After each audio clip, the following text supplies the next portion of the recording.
we would love to put those questions to the director and have asked to do so. But now that you are here, can you just button this up for me? Because we're talking about 2020, and that's what Fulton County Focus was about.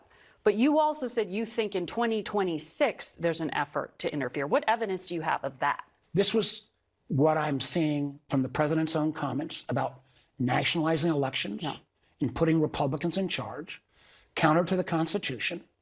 We've seen these activities in Georgia where could there be some effort that suddenly gives him an excuse to try to take some of these federalization efforts.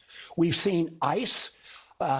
We focused a lot of this activity on ICE in terms of their going rogue in Minneapolis. But there is a very real threat without reforms at ICE that you could have ICE patrols around polling stations. And people would say, well, why would that matter if you're all American citizens? Yeah, well, non-citizens cannot vote. Because we've seen ICE discriminate against Latino families. We've seen as well mixed families where someone may be legal and others not. And candidly, you don't need to do a lot to discourage people from voting. And we've more recently seen ICE starting to use technology where they can get information about Americans. Recently, there was an individual in Minnesota that got denied a global entry card to get through TSA quicker because he or she appeared at a protest rally. Do we really want ICE having that information? Is that what you hypothetically?